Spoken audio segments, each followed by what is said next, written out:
you get your head around both the design of the flat Earth system we live in and who has been involved in the deception to hide it from you. This clue covers the near-perfect design of the flat Earth model and will break down some of the logic behind the decisions made. It sounds like a big task, and it is, but to start, let's look at something small, like this little guy. Take an ordinary mouse and put it into a glass cage. It doesn't have to be a mouse. It could be a snake, a lizard, an insect. It makes little difference for this exercise. People identify with mice because they're used to seeing them in lab experiments. Mice also don't have any sinister connotations. They're seen as relatively innocent and benign, the perfect test subject, as it were. I have yet to meet anyone who has a bias against the lab mouse. So the mouse goes into the box for the first time, and the reaction is always the same. It explores its surroundings, and more importantly, tests the barrier around it, probing for exits or potential exits. The mouse inspects every inch of its new glass home, and at some point settles into the acceptance that the walls are indeed solid, and that it may be there for a while. Every so often, it will repeat the process, again checking the boundaries of the cage, just in case something has changed. What it doesn't do is act like it would in the wild, because it realizes that it's in a form of captivity. The glass box doesn't even remotely resemble its natural environment. You could put this box in the middle of a forest, and the mouse may feel slightly better about its situation, but it still knows that it's been trapped against its will, and will settle into a non-native lifestyle. You could take all the other small animals that could be substituted for a mouse, the snake, the lizard, the insect. It makes no difference. The result will invariably be the same. Repeated probing for escape routes, then acceptance. Take the same animal and now put it into the middle of a 100-mile square wildlife preserve, surrounded on all sides by a similar type of glass enclosure. The creature doesn't even bother to rush the size of the preserve and start testing the boundaries, mostly because it's out of visual range. It could be days or even weeks before it even encounters a single fence. The animal's routine is spent doing what it normally would do. It eats, it sleeps, it breeds. It does everything that it would naturally do in the wild. If one day the animal approaches the fence, there might be some curiosity, but any anxiety is quickly resolved by just turning around and heading back into the vast expanse from which it came. The fence does not pose a potential problem for the animals in the preserve because it is so small compared to the expanse they live in, and dwelling on it doesn't hold any interest. We're assuming here that the fence is high enough to discourage flying creatures as well, deep enough to stop burrowing classes, and if you want, reaches the floor of any nearby bodies of water, stopping any clever aquatic types. The point here is that all creatures great and small inside a giant wildlife preserve, when encountering the fence, wouldn't care. They would all, in their own way, just shrug and move on with their lives. However, if you take a human, male or female, regardless of education or nurturing, and put them in the exact same wildlife sanctuary, the response would be quite different. When the human approaches the glass fence, they don't see it as a minor distraction. They pause, they wonder, and more importantly, they ask questions, either internally or amongst others. Why is the fence here? How far does it reach? Can I dig underneath, or climb over, or go around it? These questions continue in a way you might imagine, but eventually a bigger question jumps to the top of the list.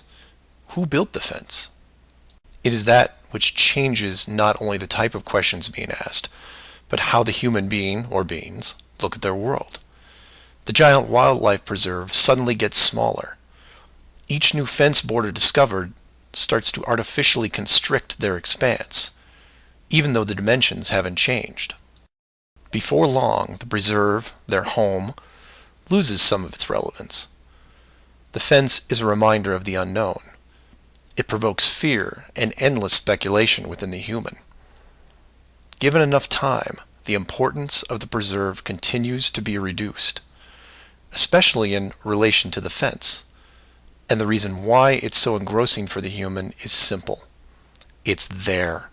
It's real. They can see it, and maybe even touch it.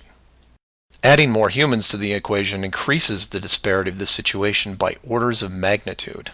Have you seen the fence? Do you know how long it's been here? Have you ever known anyone that's been outside it? It's older than us. Who is responsible for the fence? What can we do to appease the group that created it? You can see what this might lead to. A long-lasting group hysteria would entrench itself within the population, grab hold and never let go. The fence is bigger, older, and wiser than they are. It humbles them, it angers them, and it is forever. It is their proof of a higher power. Maybe not God, but certainly God-like. No civilization, regardless of technology, discipline, or age, would be able to cope with the existence of it. For the human psyche, there are just too many questions that go unanswered. Life would never be able to progress normally. To summarize, a garden variety wildlife preserve would work for 99.99% of all the world's life forms. For human beings, however, you would need to make some modifications, or really just one big one. So let's take a look at a few examples of how this could be accomplished, and from there expand it. The first failed example can be seen in the 1998 movie Dark City. This is a good starting point to get you in the right mindset. The premise here is that an advanced race creates a small flat Earth area, complete with a traditional dome. The design, however, is initially flawed in that they built the city all the way to the outer edge, leaving no room for error. To compensate for this, they altered the memories of the human population on a regular basis, therefore repressing any long-term investigations. However, in movies, there are always anomalies, like the police officer who realizes that even though he remembers visiting a place called Shell Beach, there is no way to reach it, because Shell Beach is outside of the flat world and never existed. He just keeps going around the circular city that has no exits. In the end, another man, the hero of the movie, makes it to the edge, steals the advanced race's power, and creates an ocean, which really should have been there in the first place. Move from there to a movie released only 4 months later called The Truman Show. Inevitably, all flat earthers have to take a hard look at this movie from a technical point of view. The movie follows the same lines as Dark City, but in a much more relatable premise, that of a giant television stage built so that the outside world can watch a person go through his life without any knowledge that he is living inside a flat world, surrounded by a physical dome. The movie is interesting on several levels, including construction.